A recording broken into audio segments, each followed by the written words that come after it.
Picture this. You're 17 years old. Your dad is the most powerful superhero on the planet. And you're just normal. But that's about to change in ways no one could have predicted. Mark Grayson's sneakers squeak against the polished floors of the Helix research facility. Another boring field trip. Another day pretending his biggest worry is a chemistry test. But then he hears it. A humming. Low, vibrating through the walls like a heartbeat. And something inside him just pulls. While his classmates gawk at holographic displays, Mark slips away, down a corridor, past a security checkpoint that should have been locked, but isn't. The humming gets louder, deeper. It's coming from behind a massive vault door marked with warnings in 17 different languages. He should turn back, but he doesn't. The door hisses open at his touch, and inside, alien technology. Salvaged from a crash site 3 weeks ago. Still warm, still alive. A containment field flickers around a sphere of liquid metal that moves like mercury mixed with starlight. Mark reaches out, and the moment his fingers brush the energy field, everything goes wrong. Or maybe everything goes right. The containment fails. The liquid surges forward like a living tsunami. It doesn't attack, it embraces, wrapping around Mark's body, seeping into his pores, rewriting him from the inside out. He screams, but no sound comes out. His vision explodes into fractals of light and data streams he somehow understands. The Geldarian tech suit. That's what it calls itself in languages that don't exist on Earth. Designed to protect, to preserve, to make its host into everything they need to be. And what does Mark need to be? A hero, just like his dad. The transformation completes in seconds that feel like hours.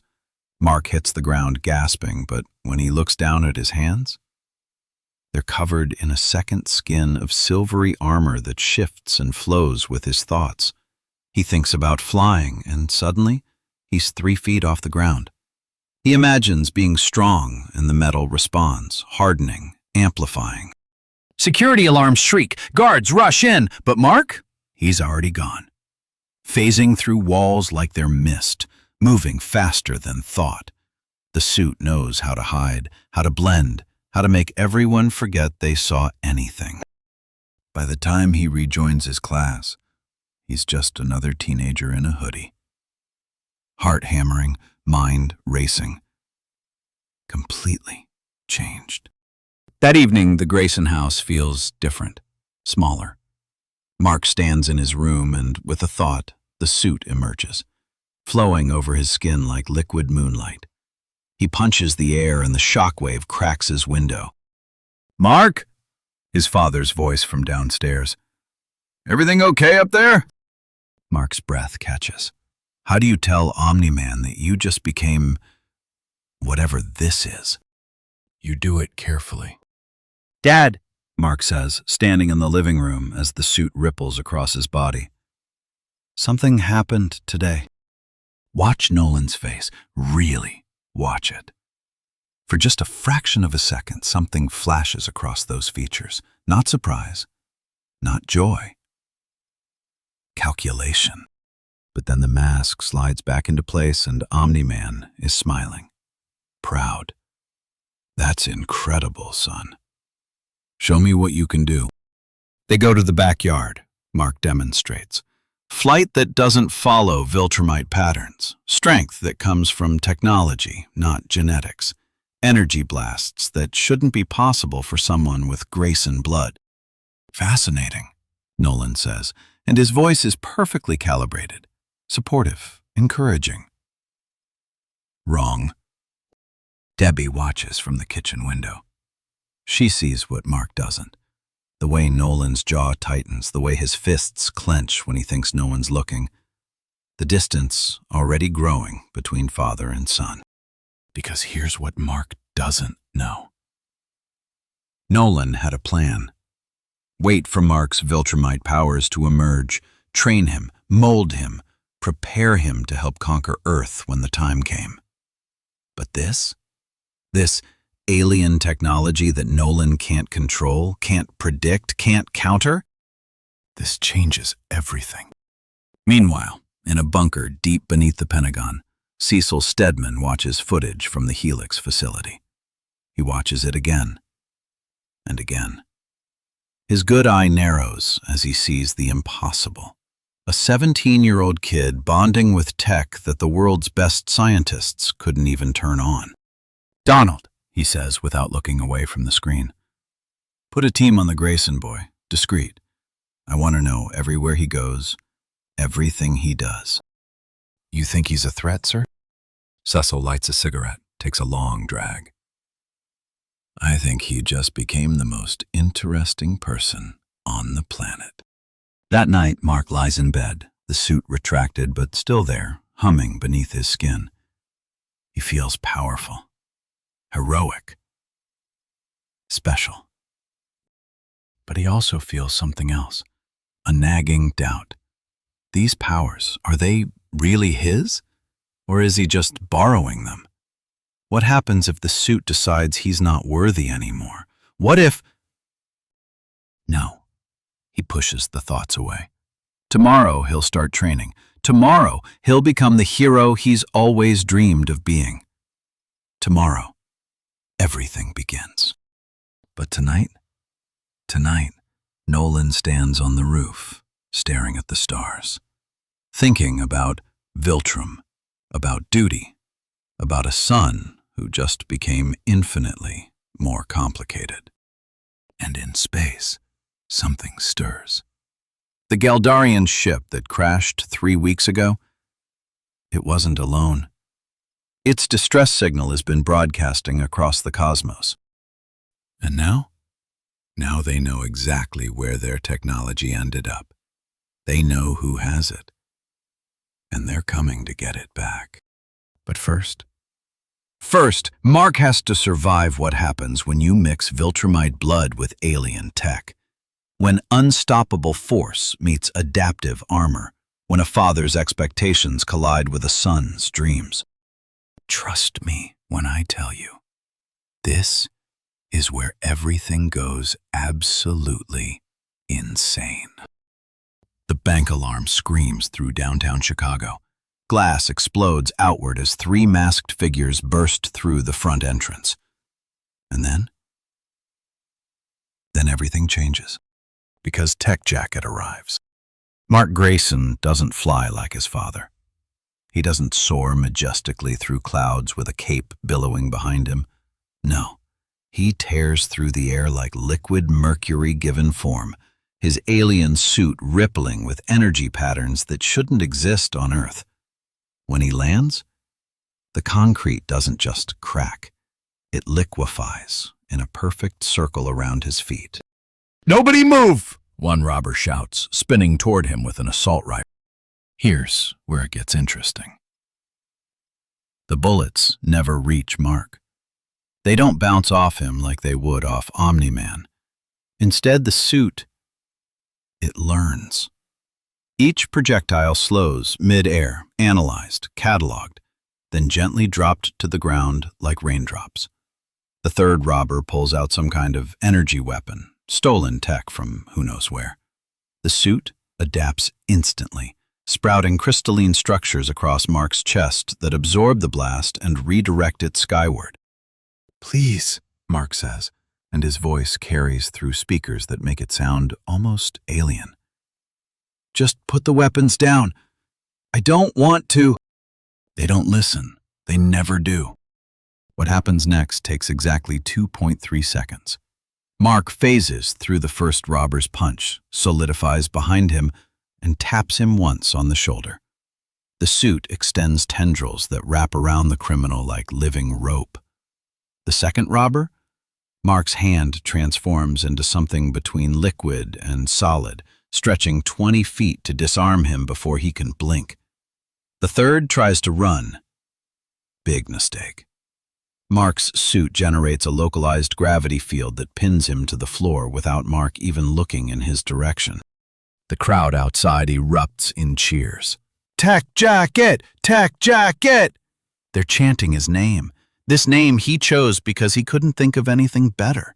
Because the suit looked like some kind of high-tech jacket when he first put it on. The cameras are rolling. The world is watching. And somewhere above, floating just beyond the range of human sight, Omni-Man watches too. Later that night, the Grayson family dinner table feels like a battlefield where no one's throwing punches. Debbie passes the potatoes. Mark talks excitedly about the bank robbery, how the suit adapted to every threat, how it felt like he and the technology were becoming one unified force. "Impressive," Nolan says, cutting his steak with precision that could split atoms. "For borrowed power." The words hang in the air like a blade. "It's not borrowed, Dad. We're bonded. The suit chose me." "The suit." Nolan sets down his knife. When he smiles, it doesn't reach his eyes. "Tell me, son, what happens when it decides to choose someone else? What happens when the battery runs out? When the aliens who made it want it back?" "That's not how it works." "Power," Nolan interrupts, his voice carrying the weight of centuries Mark doesn't know about. "Real power comes from here." He taps his chest. "From your cells, your blood, your heritage. Everything else, it's just a crutch." And there it is, the disappointment. Not stated, but Mark feels it like a physical weight pressing down on his shoulders. The training sessions start 3 days later. Now let me paint you a picture of Viltrumite training versus whatever Mark thought training would be. This isn't sparring. This isn't practice. This is Nolan Grayson systematically demonstrating the difference between what he considers real power and what his son relies on. "Block this," Nolan says, and his fist moves faster than sound. The suit reacts, forming a shield of hardened energy. Nolan's punch goes straight through it like tissue paper. Mark flies backward through 3 trees before the suit compensates, sprouting wings that catch the air and stabilize him. "Adaptation is not strength," Nolan calls out. "It's survival. There's a difference." Mark pushes himself harder. The suit responds, generating new defensive capabilities with each attack. Armor that disperses kinetic energy, phase shifting that lets him slip between molecules, energy absorption fields that should theoretically handle anything short of a nuclear blast. Should. Nolan breaks through all of them, every single one. But here's what Nolan doesn't see, what his Viltrumite pride blinds him to. Each failure, the suit remembers. Each breakthrough, it catalogs. It's not just adapting to threats, it's learning how to fight Viltrumites. Then come the Mahler twins. Picture this. 2 massive, blue-skinned geniuses built like trucks carrying stolen dimensional technology through downtown. They see Tech Jacket approaching and actually laugh. "Look, brother, the boy in the alien pajamas." "Which one of us is the original again?" "I am." "No, I am." Their bickering stops when Mark phases through their first blast. But these aren't bank robbers with conventional weapons. These are super geniuses with technology that bends reality. Their second attack doesn't just shoot at Mark, it shoots at where he's going to be, calculating phase shift patterns, predicting movement vectors. The suit has never encountered predictive targeting before. It takes a hit, then another. Mark crashes into a parked car, the alien metal of his suit actually flickering as it struggles to adapt. "Fascinating," one Mahler says. "Geldarian technology. Haven't seen that in..." Wait, they recognize it? But Mark doesn't have time to process that because they're charging weapons that look like they could punch holes through dimensions. The suit, it's not adapting fast enough.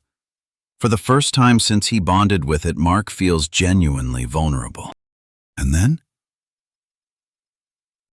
Then the suit does something impossible. It doesn't just adapt, it evolves. The liquid metal flows like living thought, analyzing not just the Mauler's weapons, but their entire strategy. Patterns within patterns. In nanoseconds, it develops countermeasures for attacks that haven't even been fired yet. Mark's hand transforms into an energy cannon that fires bursts specifically tuned to disrupt the Mauler's equipment. His other hand becomes a gravitational anchor that pins one twin while he phase kicks the other through a wall. 47 seconds. That's how long it takes Tech Jacket to defeat villains that once fought the original Guardians to a standstill. The crowd goes wild. The news cameras capture every moment. Tech Jacket stands victorious, his suit gleaming under the streetlights like liquid starlight. And then Omni-Man lands. He doesn't make a sound. One moment the street is empty, the next he's simply there. The crowd's cheers die in their throats. Even unconscious, the Mauler twins seem to shrink in his presence. "Good work, son," Nolan says. He walks over to the fallen Maulers, regards them the way a person might regard ants. Though it took you quite a while. Without warning, without effort, he flicks one finger against the nearest Mauler's forehead. The impact crater extends 12 feet in every direction. "That's how you end a fight," he says, "when you have real power." The crowd isn't cheering anymore. They're backing away, reminded that Omni-Man isn't just a hero. He's a force of nature in human form. Mark's triumph evaporates like morning mist in the face of his father's casual display of overwhelming might. But while the world watches this family drama play out in the streets of Chicago, something else watches from much, much farther away. Beyond Neptune's orbit, a ship drops out of hyperspace. Geldarian scouts. Their technology sings to them across the void, a familiar song from an unfamiliar world. One of their greatest weapons, thought lost in a skirmish decades ago, is active, bonded, evolved. The ship's captain studies the readings with eyes that see in spectrums humans can't imagine. "Set course for the third planet," it commands in a language that sounds like crystalline music. It's time to retrieve what was never meant to be found. And in a basement bedroom in Chicago, Mark Grayson sits with his best friend William, still wearing the suit that won't fully retract anymore, wondering why victory feels so much like defeat, wondering why his father's approval seems more distant with each passing day, wondering what the Mauler twin meant when he recognized the technology. He's about to find out that some gifts come with a price, that some power comes with purpose, and that sometimes the scariest thing isn't the enemy at your door. It's the one across the dinner table. Because Nolan Grayson's patience is running thin. His plans are unraveling, and when a Viltrumite's plans fall apart, worlds burn. But first he's going to try one more thing. One final test to awaken the Viltrumite power he's certain flows through his son's veins, even if it kills everyone else in the process. You ever have one of those moments where everything you believed just shatters? Where the person you trusted most becomes a stranger in seconds? Mark Grayson's about to have that moment.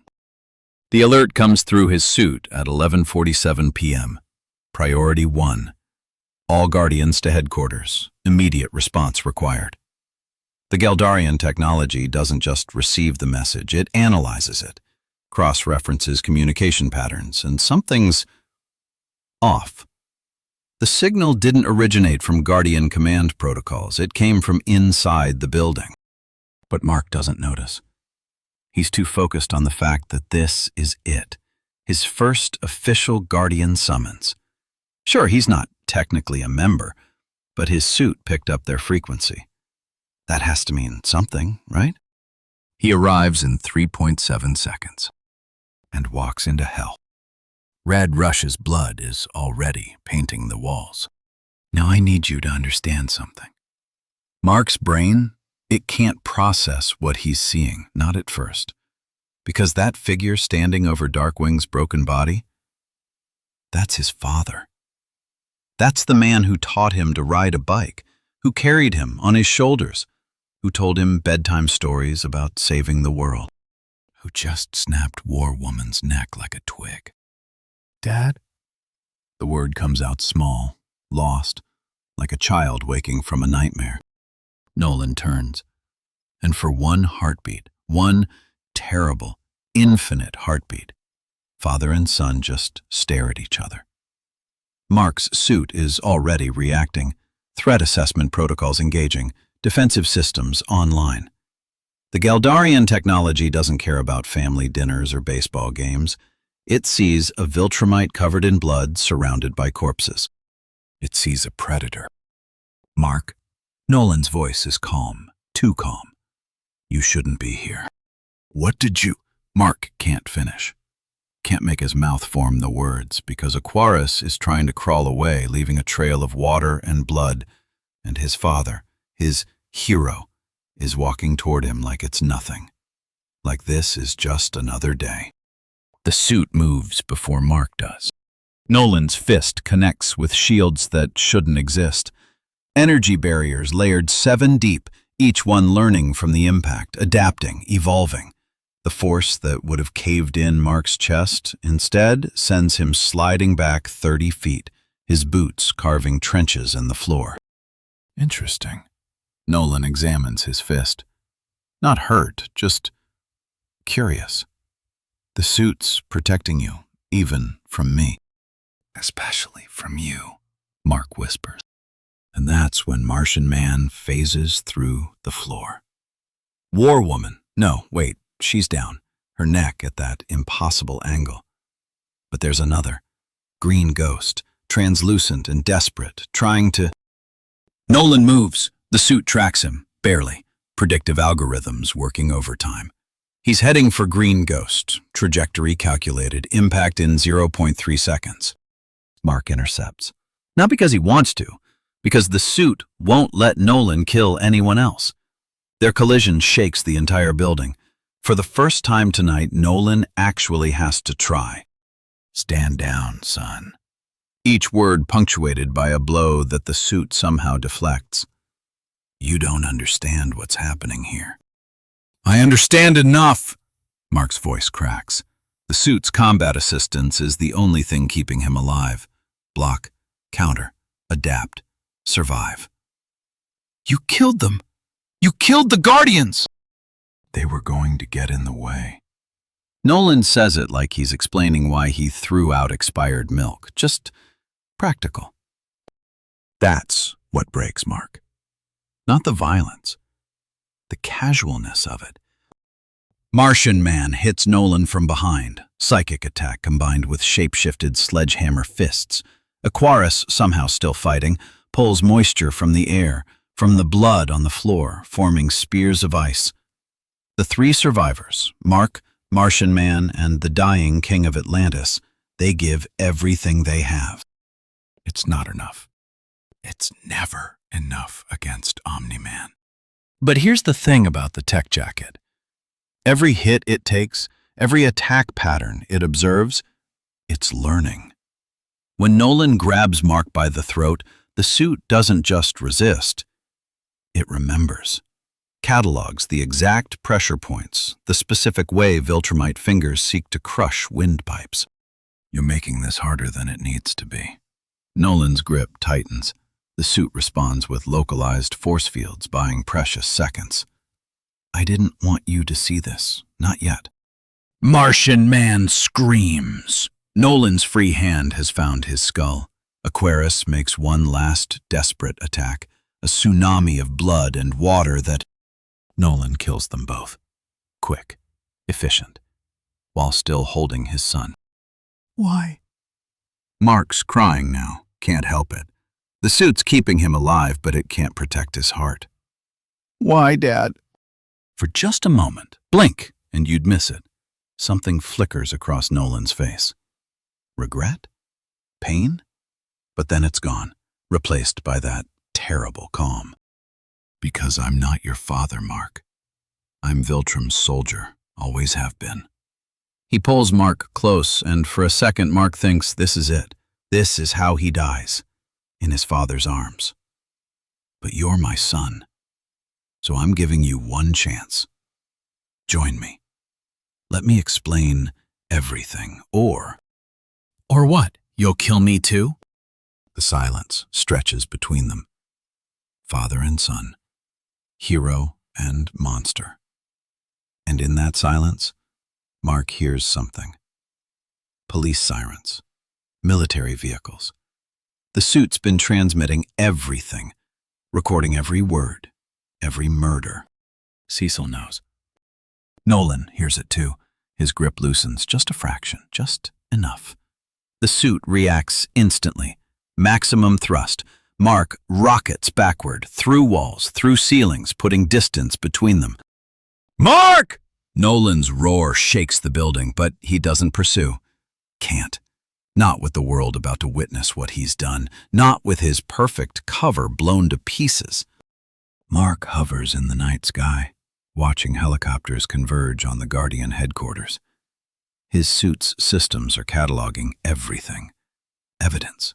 Proof. His father is a killer. His hero is a lie. Everything he believed was wrong. But the suit? The suit saved him.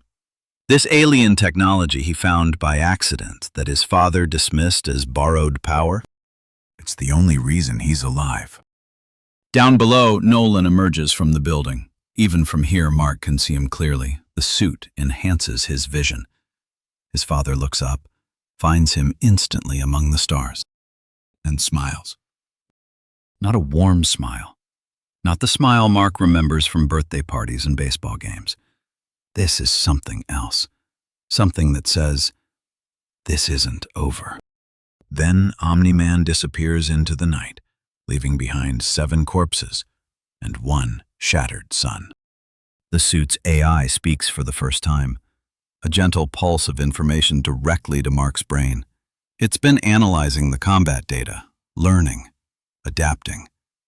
It has recommendations, strategies. Ways to fight Viltrumites.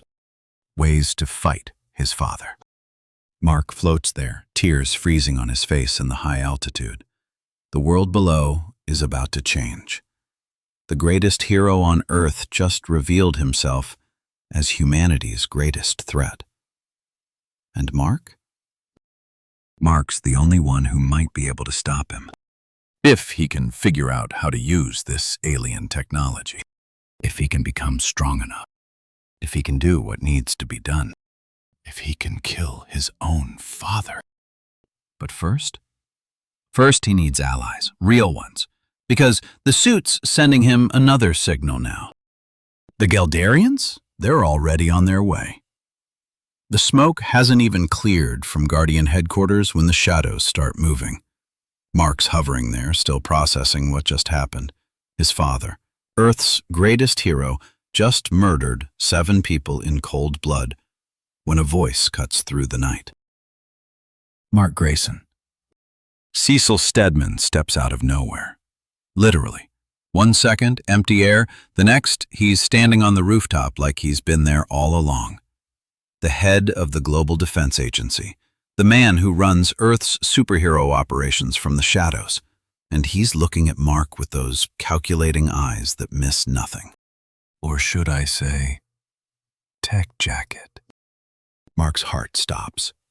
The suit reacts instantly, defensive protocols engaging, shields humming to life. But Cecil just holds up a hand, calm, controlled, like he's dealing with a spooked animal. Relax, son.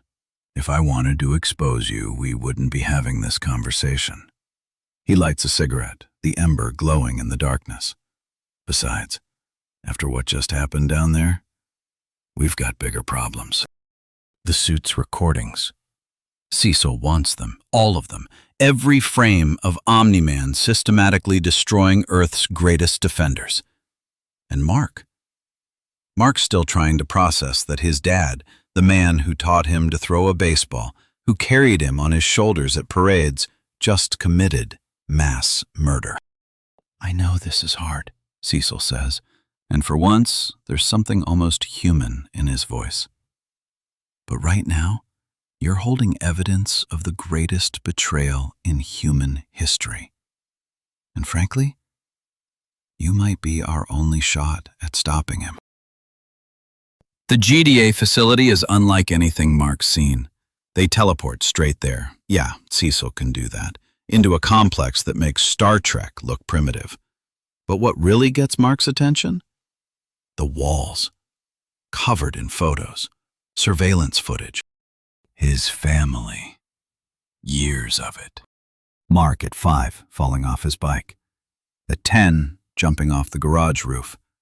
At 15, the day before he got his powers. No. The day before he found the suit. Every moment documented. Every scraped knee, every birthday party, every time Nolan wasn't looking quite where he should be. "We've been watching your father for 17 years, Cecil admits. We just never knew what we were watching for." The tech jacket interfaces with their systems like it was built for it. Data streams flowing both ways. The GDA's top scientists are losing their minds. This thing is decades, maybe centuries ahead of anything on Earth. Defensive capabilities they can barely comprehend. Offensive systems that could level cities. And it's bonded to a 17-year-old kid from the suburbs. But here's the thing. The suit's teaching them, too. Sharing schematics, defensive technologies, ways to protect Earth that they never imagined. In hours, they advance Earth's defensive grid by decades. Force fields around major cities, early warning systems that can detect threats from other dimensions. Which is good, because they're about to need them. It happens 3 days later.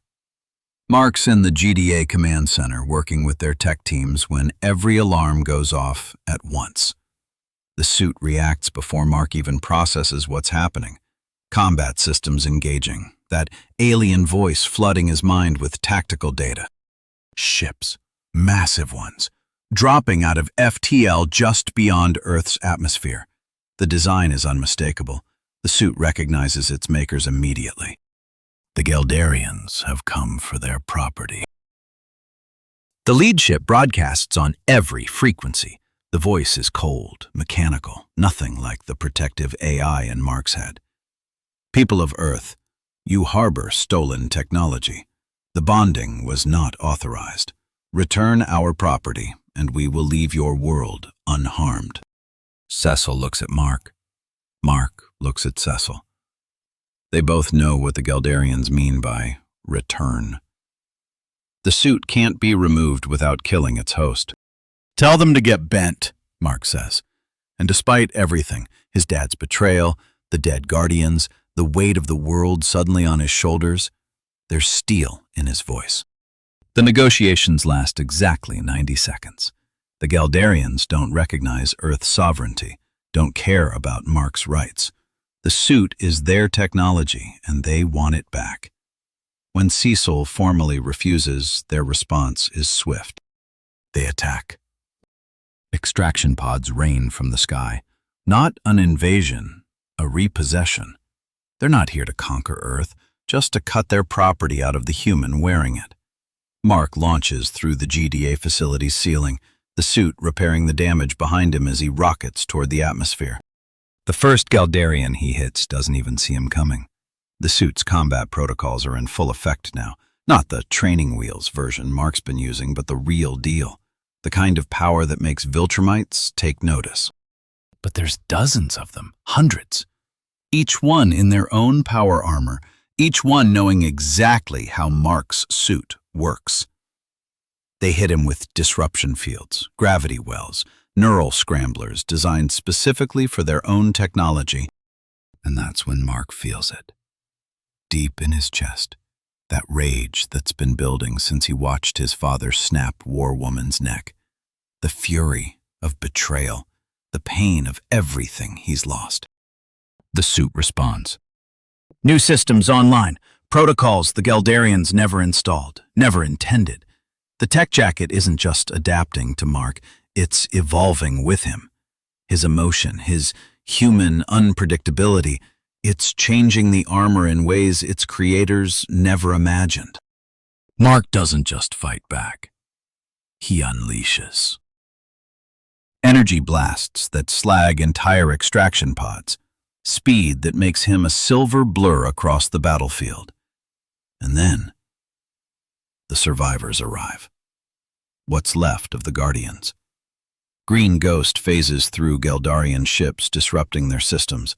Robots, drones swarm the smaller craft. And Eve? Eve reshapes reality itself, turning their weapons into flowers, their ships into soap bubble. The battle rages across Earth's atmosphere. The planet's new defensive systems, upgraded with tech jacket data, hold the line. Mark tears through Geldarian formations like they're paper, the suit singing with power it was never meant to have. And then, as suddenly as it began, it's over. The Geldarians retreat. Their lead ship broadcasts one final message. The bonding is unprecedented. The suit has changed, evolved. The consequences of this fusion between human and Geldarian technology, we do not yet understand them. But you will. They jump to FTL, leaving Mark floating there in the upper atmosphere. The suit's humming with new power, new possibilities. Below him, Earth spins on, unaware how close it just came to losing its newest protector. Cecil's voice crackles through the comms. Good work, kid, but we need to talk. The suit's energy signature during that battle, it wasn't entirely Geldarian anymore. Parts of it read as Viltrumite. Mark's blood runs cold. The suit responds to his emotional spike, systems cycling through defensive modes. Viltrumite. Like his father. But how? The Geldarians didn't know about Viltrumites when they made this. Unless the suit isn't just learning from its environment. Unless it's learning from its host. From Mark's own DNA. And if that's true, if the tech jacket is somehow incorporating Mark's Viltrumite heritage into its systems, then Mark isn't just wearing alien armor anymore. He's becoming something entirely new. Okay, listen up. Because what happens to Mark Grayson in the next 48 hours? It's gonna blow your mind. Battle after battle, victory after victory. The tech jacket pushes harder, fights longer, adapts faster than any Geldarian armor ever designed. But here's the thing about constantly pushing yourself to the edge. Sometimes your body pushes back. It starts during a routine patrol over Chicago. Mark's tracking 3 separate incidents, a bank robbery downtown, a capsized boat on Lake Michigan, and what looks like another kaiju emergence near Navy Pier. Just another Tuesday for Earth's newest defender, right? Wrong. As he dives toward the lake, something shifts. The suit's biofeedback systems start going haywire, heart rate spiking, neural activity off the charts, and deep in Mark's DNA, in those dormant Viltrumite genes that have been sleeping for 17 years, they wake up. Mark screams as every nerve ending fires at once. The tech jacket's energy field flickers, stutters, and for one terrifying second, he's falling. No propulsion, no anti-gravity, just a teenager plummeting toward Lake Michigan at terminal velocity. But then he realizes something impossible. He's not falling anymore. No jet boots firing, no energy wings deployed. Mark Grayson is floating 30 feet above the water through sheer biological will. And the tech jacket? Oh, it's learning, adapting. The Geldarian systems detect this new power source and do what they do best. They enhance it. The armor reconfigures in real time. Propulsion systems redirect to amplification nodes. What was designed to make him fly now makes him fly faster. What gave him strength now makes that Viltrumite power devastating. And somewhere, hidden in a cabin deep in the Colorado Rockies, Nolan Grayson stops mid-motion because he can feel it, that unmistakable energy signature of awakening Viltrumite power. His son has crossed the threshold. No, Nolan whispers to the empty room. Not like this. Not with that thing bonded to him. But Mark's too busy saving lives to worry about cosmic implications. The bank robbers surrender the moment he tears through their getaway van like tissue paper. The capsized boat? He doesn't just flip it back, he lifts the entire vessel out of the water and gently places it on shore. And that kaiju at Navy Pier? One punch. The creature goes down so hard it leaves a crater in the concrete. The tech jacket's energy readings are off the scale. Viltrumite strength multiplied by alien technology equals something that shouldn't exist. Which is exactly what Alan the alien is thinking when he enters Earth's atmosphere 3 days later. See, Alan's job is simple. Check on worlds with Viltrumite presence, evaluate the situation, report back to the Coalition. He's done this hundreds of times on dozens of worlds. But what he finds in Earth's orbit? That's impossible. His scanners pick up a Viltrumite biosignature, sure, but it's wrapped in energy patterns he's only seen in classified Coalition weapons labs. Geldarian tech signatures mixed with Viltrumite physiology, creating something that makes his threat assessment systems just give up and display error messages. Alan adjusts his flight path, heading straight for the anomaly. And there, hovering above Lake Michigan like he owns the sky, is Mark Grayson. The tech jacket gleams in the afternoon sun, but it's different now. The armor flows like liquid metal, constantly shifting between combat configurations without conscious input. "Hey there," Mark calls out, not even breathing hard despite being at 30,000 feet. "You friendly, or do I need to punch you too?" Alan can't help but laugh.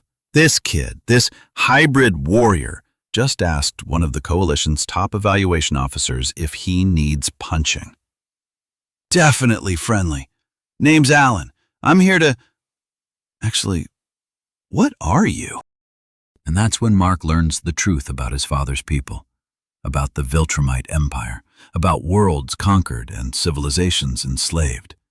Alan doesn't sugarcoat it. He can tell this kid can handle the truth. "Your father was supposed to weaken Earth for conquest," Alan explains. "But you're something they never planned for." The tech jacket's tactical systems integrate this new data in nanoseconds. Threat assessments, strategic projections, probable invasion scenarios. And Mark? Mark processes it all with a mind now enhanced by both alien technology and Viltrumite neural pathways. "So my dad's basically Space Hitler." That's surprisingly accurate, actually. But before they can discuss the existential horror of Mark's heritage, the tech jacket's early warning systems scream, "Alerts! Someone's approaching at incredible speed. Someone with a pure Viltrumite signature." Nolan's done hiding. He appears like a bolt from the blue, stopping just out of Mark's reach. Father and son, Viltrumite and hybrid. The suit Mark wears hums with barely contained power, and Nolan's eyes widen as he truly sees what his child has become. "Mark," Nolan says, and there's something in his voice. Fear? Pride? Regret? "You don't understand what you've done. That technology, combined with our biology, it makes you a target for the entire empire." Alan moves to Mark's side without hesitation. "He's right about that part, but wrong about everything else. Your son isn't a target, Omni-Man. He's a weapon. One that might actually give us a fighting chance." The tech jacket responds to Mark's emotional state, armor plates shifting and energy building. And for the first time since this all began, Mark speaks to his father not as a son, but as a defender. You killed the Guardians. You lied to us for 17 years. And now you show up worried about me being dangerous? You want to see dangerous, Dad? Let me show you what happens when human values meet alien power. The sky above Lake Michigan crackles with energy. 3 beings of incredible power floating in a triangle formation. The alien evaluator, the Viltrumite conqueror, and between them, something neither empire ever imagined. A hybrid warrior whose very existence could shift the balance of galactic power. Nolan's fists clench. Alan's hand moves to his communicator. And Mark? Mark's about to learn that becoming more powerful than your father doesn't mean you're ready to fight him. The world holds its breath. For months, Mark Grayson has prepared for this moment. Not as a son hoping to save his father, but as Earth's defender facing an alien conqueror. And now, Nolan makes his move. It starts with an ultimatum broadcast across every screen on the planet. Omni-Man's voice, calm and absolute. People of Earth, your resistance ends today. Submit to the Viltrum Empire, or I will demonstrate why resistance is futile. The first city he hits is Tokyo. Not because it's strategic, because it's symbolic. The skyline that rebuilt itself after kaiju attacks, that stood as humanity's defiance against the impossible, Nolan tears through it like tissue paper. Skyscrapers fold, the ground splits, and the message is clear. Nowhere is safe. But this time is different.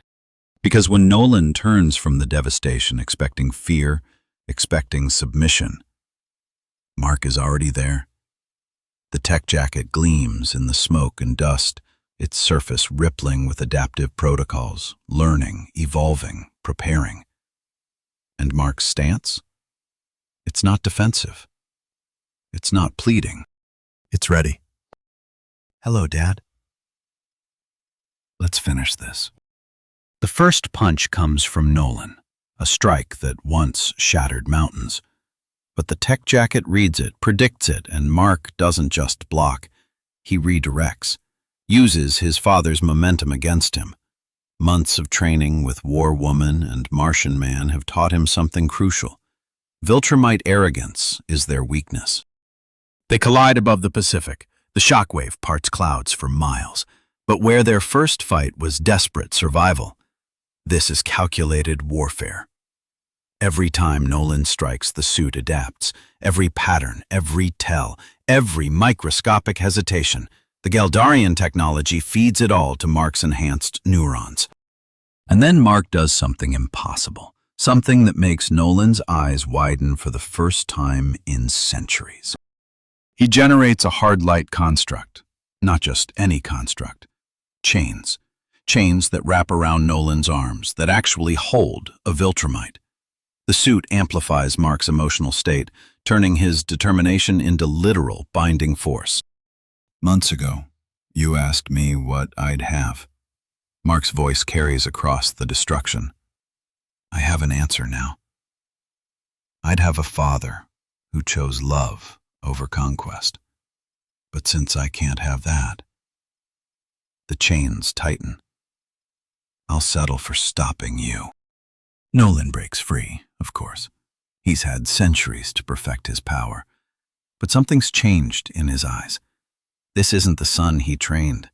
This isn't even the hero who tried to reach his humanity. This is something new. Something dangerous. They crash through the atmosphere, the fight expanding beyond Earth's boundaries. The tech jacket maintains Mark's life support seamlessly, allowing him to match his father's speed in the vacuum of space. And that's when the real shock comes. Tech jacket to Guardians, Mark's voice crackles through the suit's communication systems. Initiate Prometheus Protocol. Oh, you want to know what the Prometheus Protocol is? Let me tell you what happens when you give Earth's greatest heroes months to prepare for a Viltrumite invasion. War Woman appears first, teleporting directly into Nolan's path with her mystical mace charged with energies specifically attuned to Viltrumite physiology. Martian Man phases through space itself, his psychic presence disrupting Nolan's spatial awareness. Even the surviving members of the original Guardians, they've been training, preparing, adapting. This isn't one son against his father anymore. This is Earth united against an invader. But Nolan? Nolan smiles, because now he can fight without holding back, without pretending to care about collateral damage. The battle erupts across the solar system. Mars gets a new crater. Jupiter's moons scatter from gravitational disruptions.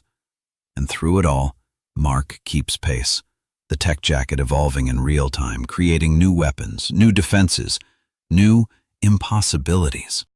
A slam into the moon hard enough to crack its surface. And that's where Nolan plays his trump card. The same psychological warfare that broke Mark in another timeline. Look at Earth, son. Nolan gestures to the blue marble below. See those lights going out? Those are cities, dying because you chose to fight me. Every second you resist, thousands perish. Is your pride worth their lives? In another world, this would have worked.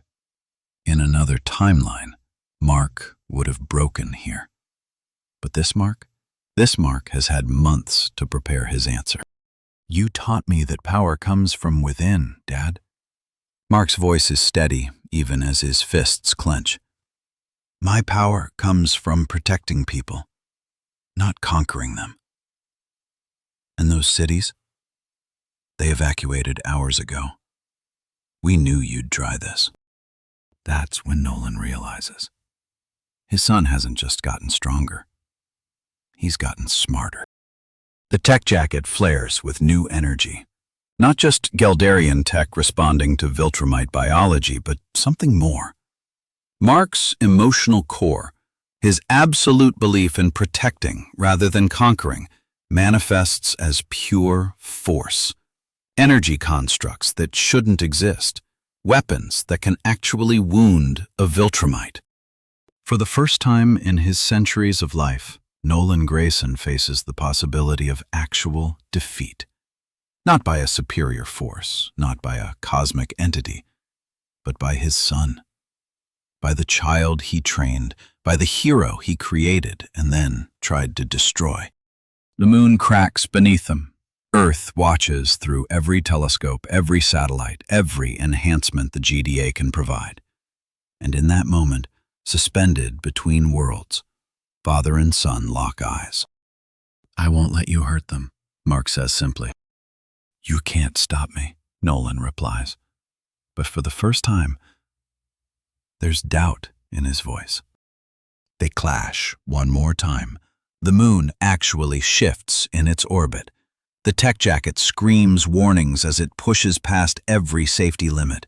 Mark's body burns with the effort of channeling so much power. But he doesn't stop, can't stop, won't stop. Because this is what heroism looks like. Not with certain victory, not with guaranteed survival, but with the absolute determination to stand between evil and the innocent, no matter the cost. The dust settles. Two figures float in the lunar vacuum. One standing, one not quite defeated but no longer attacking. And in that silence between heartbeats, between worlds, between father and son, something else arrives. Coalition ships, dozens of them, sliding out of hyperspace with weapons charged and targeted. Because Alan the alien, he didn't just warn Earth, he called in the cavalry. And now Nolan Grayson faces not just his son, not just Earth's heroes, but the combined might of every world that opposes the Viltrum Empire. The game has changed. The board has expanded, and suddenly, this isn't about father versus son anymore. This is about the galaxy choosing its future. And Mark Grayson, the impossible hybrid with the reality-breaking suit, stands at the center of it all. But here's the thing about the Coalition of Planets. They're not here to help. They're here to make sure no Viltrumite survives this day, including Mark. The Coalition ships hang in Earth's orbit like executioners waiting for their signal.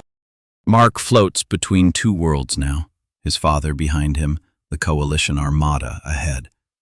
The tech jacket pulses with energy, reading threats from every direction. And here's the thing about being caught in the middle of a galactic conflict. Sometimes there's no good side. Mark Grayson, the voice crackles through space itself. Coalition technology. Step aside. The Viltrumite threat ends today. You can hear Nolan's bitter laugh even through the vacuum.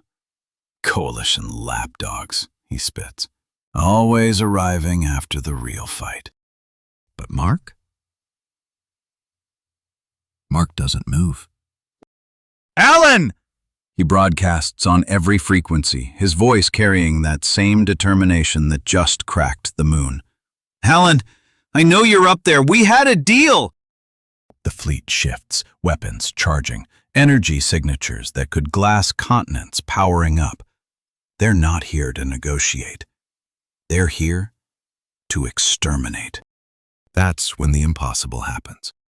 A smaller ship breaks formation, sleek, Geldarian design, and the voice that comes through, you wouldn't believe it if you weren't hearing it yourself. Invincible. The Geldarian scientist's synthesized voice carries something new. Respect. Your suit.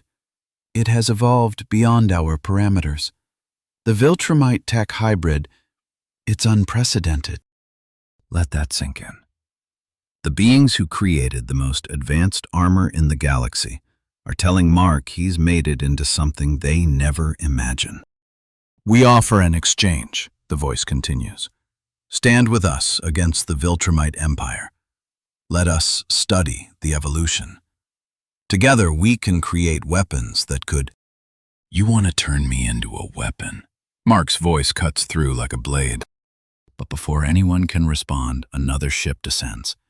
This one's different, Omni-Man design, and stepping out onto its hull, breathing in the vacuum like it's nothing, Alan the alien. But he's changed. Bigger, stronger. Those scars from his last Viltrumite encounter have made him into something else entirely. Mark! Alan's telepathic voice fills everyone's mind. I tried to delay them, but after they saw the footage, Earth fighting back against a Viltrumite, the Coalition fast-tracked everything. You're either with us or you're all dead. Nolan moves for the first time in minutes, floating forward, blood still dripping from wounds that won't heal. One transmission to the Empire, that's all it takes. They'll send a dozen of us, 100. This mudball will burn. The Coalition ships adjust their targeting. Thousands of weapons trained on two figures floating in space. Father and son, conqueror and protector. But Mark? He does something nobody expects. He laughs. Not bitter, not desperate. A genuine laugh that echoes through the comms. Dad, Mark says, turning to face Nolan fully. Tell them about the Scourge virus.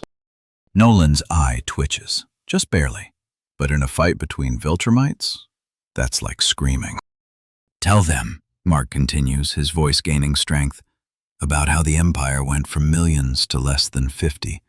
Tell them about Thrag hiding the truth, about how you're not conquerors anymore. You're refugees playing pretend. The silence that follows could suffocate stars. That's impossible. Nolan's voice cracks, actually cracks. How could you? Alan told me everything. Mark floats closer to his father. The Coalition knows, the Geldarians know, and now Earth knows.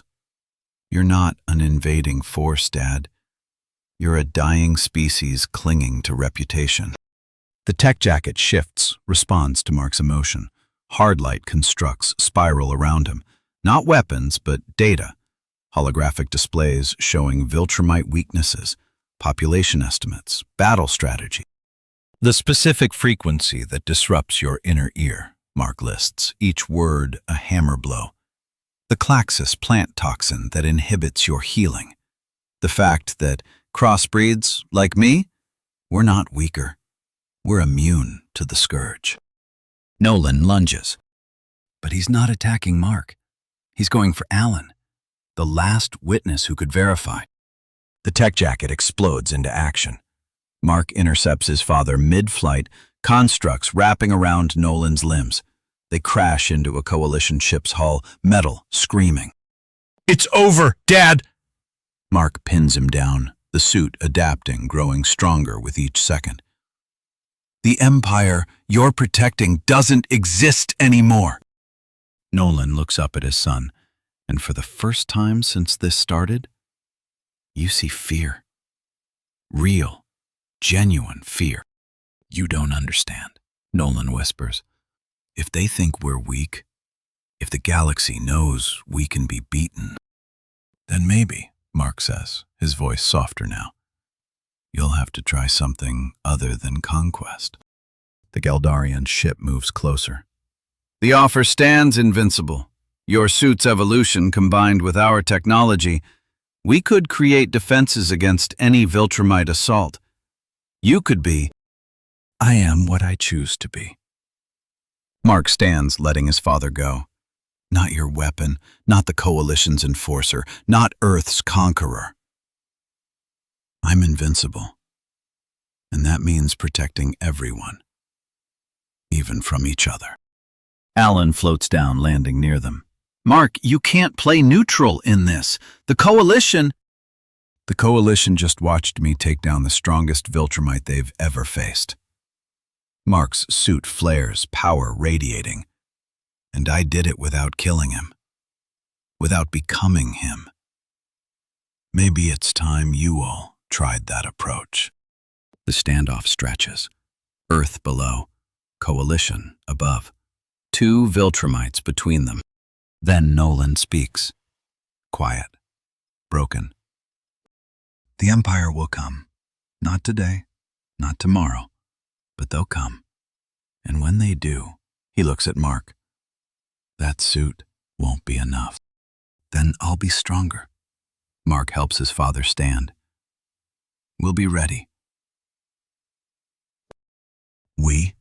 Nolan's eye widens. "You're done running, Dad. Done conquering. You want to protect Earth from the Empire?"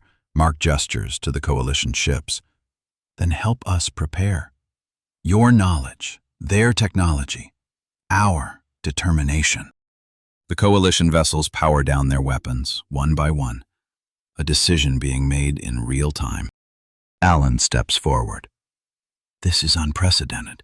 A Viltrumite defector, working with the Coalition?"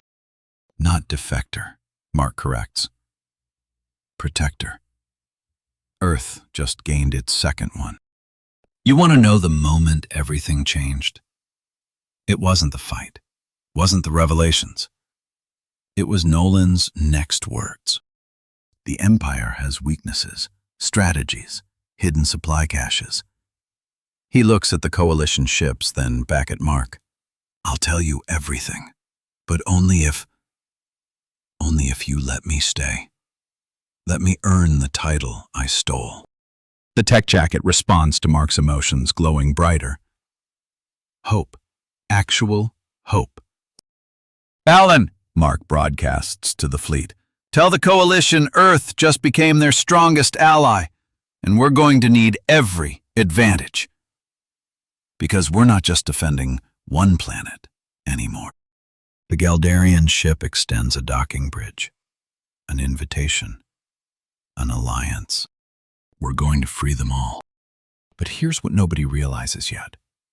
While they're planning their resistance, while Nolan's spilling Empire secrets, while the Coalition recalculates their entire strategy, Thrag already knows. And he's sending someone who makes Nolan look merciful. Someone who believes in Viltrumite superiority with every atom of her being. Anissa is coming, and she doesn't do negotiations. Picture this. Times Square. Cameras everywhere. the whole world watching. Mark Grayson steps up to the podium, and for the first time in his life, he's not hiding anything. The tech jacket gleams under the lights, not just alien armor anymore, but something new, something that evolved through fire and blood and choice. "My name is Mark Grayson," he begins, his voice carrying across continents through every screen, every device. "I am the son of Nolan Grayson. You knew him as Omni-Man." The crowd shifts. Murmurs ripple through millions watching. "My father was sent here to conquer you, to prepare Earth for the Viltrumite Empire. I was supposed to join him." Mark lets that sink in. Then he smiles, not the nervous smile of a teenager, but the confident expression of someone who knows exactly who they are. "I chose differently." The tech jacket responds to his emotions, energy coursing through its adaptive systems. It's learned from every battle, every moment of doubt conquered, every choice to protect rather than dominate. The Viltrumite Empire wants you to fear them. They want you to believe resistance is futile. They're wrong. Earth is no longer alone. We stand with the coalition of planets. We have technology that adapts, that grows, that turns our greatest weaknesses into strengths. And we have something the Empire will never understand. We have each other. The crowd erupts, not in fear, but in hope. Cut to... No, wait, you can't see it, so let me paint you the picture. The new Guardian's headquarters rises from the ruins of the old. But this isn't just a rebuilding, it's an evolution. Geldarian technology weaves through every wall, every system. The tech jacket's adaptive properties have been studied, partially replicated. Not enough to create more suits. That symbiosis between Mark and the armor is unique, but enough to revolutionize Earth's defenses. Robot, now in his Rex body, interfaces directly with systems that would have been science fiction months ago. Monster Girl trains in gravity chambers that adjust to her transformations. Even Black Samson, his powers fully restored, wears armor enhanced with coalition tech. And at the center of it all, Mark and Cecil Stedman working together. No more secrets, no more manipulation. "The latest intel from the coalition," Cecil says, his scarred face showing something it rarely does, respect. 3 more worlds have joined the resistance. Your father's information about Viltrumite weaknesses is spreading. Mark nods, reviewing holographic displays that show a galaxy slowly uniting. What about the Empire's response? That's the interesting part. Cecil pulls up new data. They're pulling back, consolidating. For the first time in thousands of years, the Viltrumite Empire is playing defense. Let that sink in. The unstoppable conquerors, the destroyers of worlds, they're scared. Later, on a rooftop overlooking the city, Mark and Eve plan humanity's future. She creates force field projections while he tests the tech jacket's latest adaptations. They're not just boyfriend and girlfriend anymore. They're partners in reshaping the world. The energy redistribution networks are online in 12 cities, Eve reports, her powers creating a miniature model of Earth. If the Viltrumites attack... When, Mark corrects. When they attack. Because they will. Maybe not today, maybe not tomorrow, but we'll be ready. Eve's hand finds his. The whole planet will be ready. And here's the thing. They're right. Earth isn't the same helpless world Nolan reported on. GDA soldiers train with coalition weapons. Scientists reverse engineer Geldarian healing chambers. Every superhero on the planet has access to technology that amplifies their abilities. Earth hasn't just survived first contact. It's thriving. But in the shadows between dimensions, something stirs. Angstrom Levy steps through a portal, his scarred face twisted with confusion and rage. This isn't the Mark Grayson he knows. This isn't the broken, guilt-ridden boy from 100 other timelines. This Mark stands tall, confident, unbroken by his father's betrayal because he had the power to fight back from day one. No, Angstrom whispers, his enhanced mind struggling to process this anomaly. This is wrong. In every other dimension, you... But that's when he sees it. The tech jacket. The early alliance with the Coalition. The Earth that united instead of fractured. You're not supposed to be strong yet. Angstrom's fists clench. In every other timeline, Mark Grayson suffers, breaks, rebuilds himself through pain and loss. That suffering, that guilt, it's what Angstrom counts on. It's what makes Mark vulnerable to his revenge. But this Mark? This Mark never broke in the first place. As our hero patrols the city, the tech jacket's sensors suddenly spike. Dimensional energy. But before Mark can react, reality tears open. Hello, Mark Grayson, Angstrom says, stepping through. I've been looking for you across infinite worlds, and in every single one, you're a disappointment, a failure, He stops, stares, because this Mark doesn't flinch, doesn't show guilt or fear. Instead, Mark smiles. You must be Angstrom Levy. My father's files mentioned you might show up eventually. Your father's files?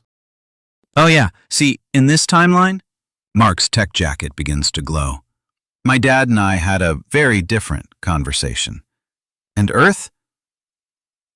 Earth got a head start. Angstrom Levy. The man who's seen 1,000 versions of this moment realizes something terrifying. He's finally found the Mark Grayson who might actually be invincible.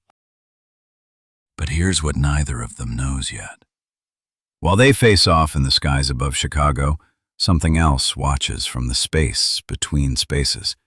Something that's been tracking the tech jacket's unique energy signature across realities. Because Mark's suit, the one that adapted and evolved and made him strong enough to face his father as an equal, it's not the only one. And its brothers and sisters? They're coming home.